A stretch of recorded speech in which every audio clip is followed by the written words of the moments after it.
ایک صحابی آیا، یا رسول اللہ میرا باپ میرا پیسہ مجھ سے پوچھے بغیر ہی خرچ کرتا۔ بات تو قانون کی اس نے ٹھیک کی تھی کہ اگر بیٹے کی کمائی ذاتی ہو، ذاتی باپ کی طرف سے نہ ہو، ذاتی محنت مزدوری کر کے ہو، تو باپ کو اجازت لے کے خرچ کرنا چاہیے، قانون یہ ہے۔ اس نے آ کے شکایت کر، تو آپ نے اس کو بلوایا۔ جب اسے پتا چلا کہ میرے بیٹے نے میری شکایت کی تو ان کو بڑا غم ہوا۔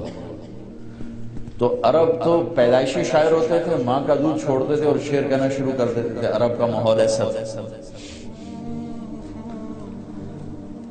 تو اس کو انہیں جب پتا چلا کہ میرے بیٹے نے میری شکایت کی تو ان کو رنج ہوا،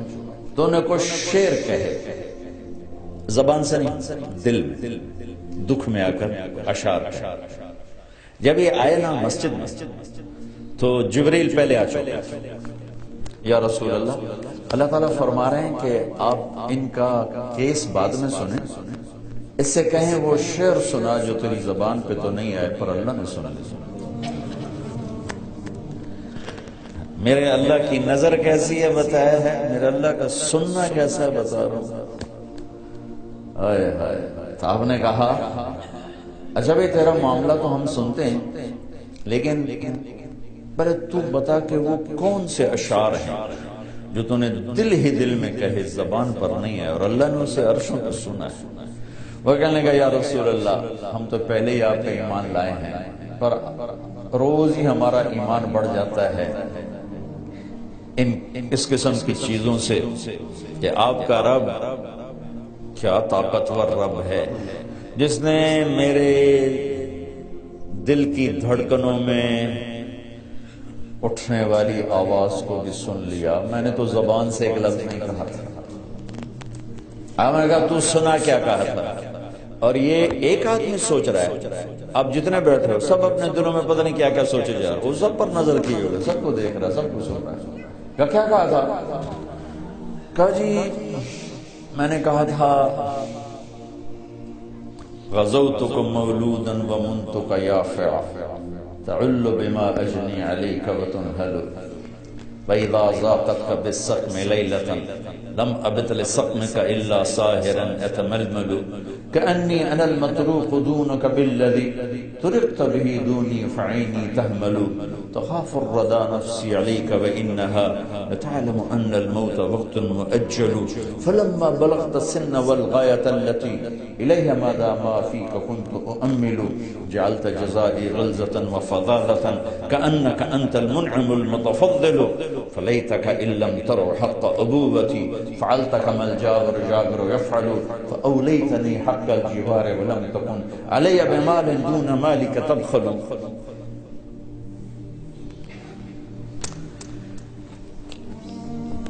کیا کلام ہے، میں کہاں سے ترجمہ کروں؟ کہا بیٹا جس دن تو پیدا ہوا تھا نا اسی دن سے ہم نے اپنے لیے جینا چھوڑ دیا۔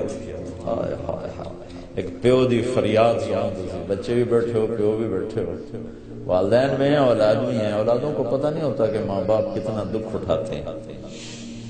بیٹا جس دن تو پیدا ہوا تھا ہم نے اسی دن اپنے لیے جینا چھوڑ دیا،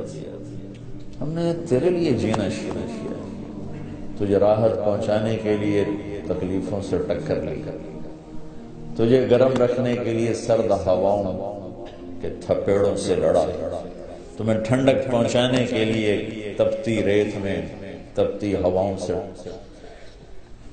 ٹکر لی، تجھے سلانے کے لیے ساری ساری رات جاگا، تجھے کھلانے کے لیے اپنا پیٹ کاٹا، تجھے خوش رکھنے کے لیے غموں کو سینے سے لگا لیا، تمہیں سکھ پہنچانے کے لیے دکھوں سے سلجھا لیا کہ تو خوش رہے، تو خوش رہے، تیری خوشی دیکھنے کے لیے اپنے آپ کو مشقت کی چکی میں پیس کے رکھ، اور جب کبھی تو بیمار ہوتا تھا تو ساری رات تیرے سرانے گزر جاتی تھی، کبھی تیری ماں بیٹھی کبھی تیرا باپ بیٹھا ہے کہ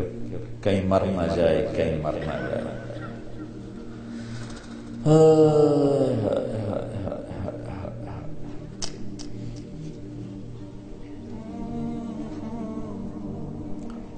اور حالانکہ موت کا وقت تو مقرر ہے، اپنے وقت پر ہی آنا ہے، لیکن تیری بیماری ہزاروں شک پیدا کر دیتی تھی، اور ہم یوں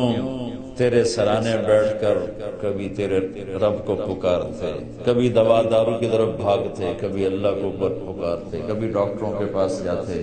کہ ہمارا بچہ بچ جائے، حالانکہ موت نے تو وقت پر ہی آنا ہوتا ہے، لیکن تیری بیماری ہمیں تڑپا دیتی، رلا دیتی، پگھلا دیتی، کھلا دیتی۔ اس طرح دن رات کی چکی چلی، زمانے کی گردش نے میری ہڈیوں کا رس نکالا اور تیری ہڈیوں میں ڈالا، میرے بال سفید ہوتے گئے، تیری جوانی پروان چڑھتی گئی، اور دن رات کی مشقت نے تیری کمر کو سیدھا کیا، میری کمر کو ٹیڑھا کر دیا، تو طاقتور بن گیا، میں لاٹھی پہ آ گیا، میرے تیری جوانی ایک درخت بن گئی سرسبز،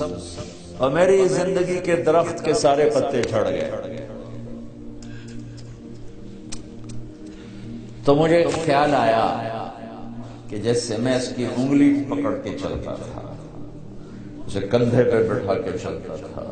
اسے گود میں لے کے بیٹھتا تھا، اس کو ہاتھوں پہ اٹھا کے چلتا تھا، اس کو بیٹھ کے اس کے کپڑے بدلتا تھا، اس کو کھانے کھلاتا تھا، اس کو اسکول چھوڑنے جاتا تھا، اسکول سے لینے جاتا تھا، تو اب میری کمر جھک گئی ہے، تو اب یہ میری لاٹھی بنے گا، میں اس کے ہاتھ پکڑ کے چلا بھی میرا ہاتھ پکڑ کے چلے گا، میں اس کا آسرا بنا بھی میرا آسرا بنے گا۔ لیکن میرا بیٹا تیری تو آنکھیں سر پر چلی گئی، ماتھے پہ چلی گئی، اور تو مجھے ایسے دیکھنے لگا جیسے میں تیرا باپ نہیں تیرا نوکر ہوں۔ تیری آنکھوں کے تیور بتانے لگے کہ شاید میں تیرا باپ نہیں، تو میں تنہائی میں بیٹھ کے سوچنے لگا کہیں میں نے خواب تو نہیں دیکھا تھا کہ میں اس کا باپ ہوں، چونکہ اس کا رویہ تو یہ بتا رہا ہے کہ میں نوکر ہوں، یہ مالک ہے، اور میں اپنے 30 سالہ خواب کو جھٹلاؤں یا اس کو دیکھوں؟ تو پھر مجھے خیال آیا کہ ہاں واقعی یہ مالک ہے، میں نوکر ہوں، لیکن نوکروں کو بھی تو کوئی نہ کوئی پوچھ ہی لیتا ہے بیٹا، ارے مجھے نوکر سمجھ کے ہی پوچھ لیتے، مجھے پڑوسی سمجھ کے پوچھ لیتے، ایک پڑوسی سمجھ کر ہی میرا حال پوچھ لیتے، اور یوں اپنے پیسے کے بارے میں حساب کتاب نہ کرتے جیسے تو نے اللہ کے نبی کو حساب کتاب سنایا۔ میں ان اشعار میں اتنا درد ہے کہ میں جتنا بھی تعبیر لاؤں نا میں اس کو ادھر شفٹ نہیں کر سکتا۔ آپ اس سے اندازہ لگاؤ جو ہم بتانے لگا کہ اللہ کے نبی کا روتے روتے برا حال ہو اور داڑھی آنسوں سے سر ہو، اتنا روئے کہ داڑھی آنسوں سے۔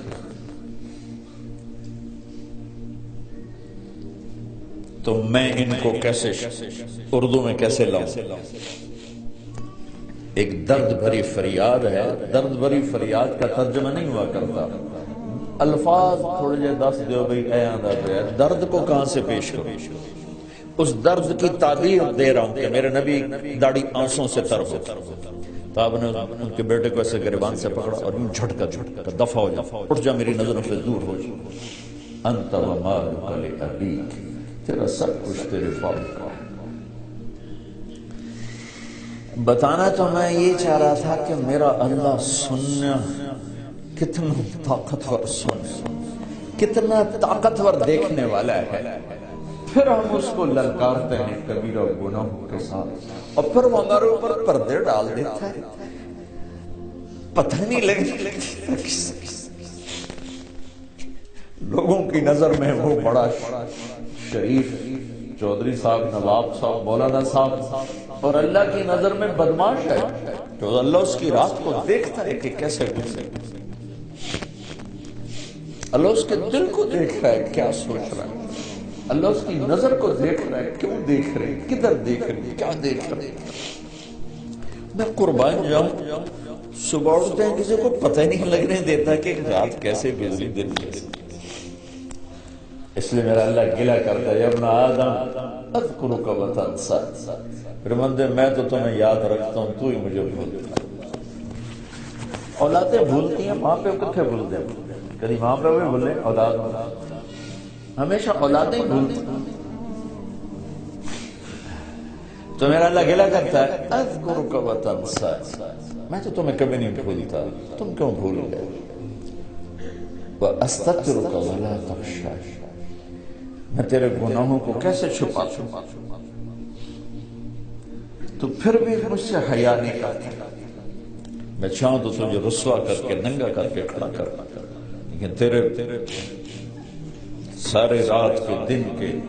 اندھیرے کے، اجالے کے، تنہائی کے سارے گناہوں کو یوں چھپاتا ہوں کہ اس کو پتہ ہی نہیں چلنے گا تو کیا کر رہا ہے، لیکن تجھے پھر بھی مجھ سے شرم نہیں آتی۔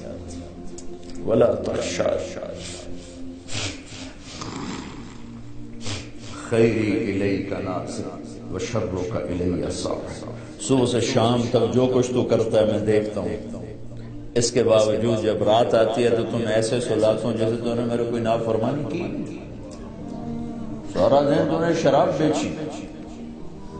سارا دن تو نے جوئے میں گزارا، سارا دن تو نے ایک نماز نہیں پڑھی، سارا دن تو نے جھوٹ بولا، سارا دن تو نے یہ کیا وہ کیا، جب رات آئی تو میں نے نیند سے کہا جا میرے بندے کو سلا۔ وَإِنِّي أَكْلَأُهُمْ فِي مَضَاجِعِهِمْ كَأَنَّهُمْ لَمْ يَعْصُونِي، صبح سے شام تک تیرا دن جیسے گزرا، رات کو تو میں تمہیں الٹا لٹکاتا، میں کہتا نہیں میرا بندہ بندی سلا دو، شاید کبھی اسے توبہ کا خیال آ جائے، شاید کبھی اس کی ہماری دوستی لگ ہی جائے۔ دیکھو بڑے لوگوں سے دوستی لگانے کے لیے ایمان بیچنا پڑتا ہے، ضمیر کو مارنا پڑتا ہے، غیرت کے سودے کرنے پڑتے ہیں، کیا حلال حرام کے قصے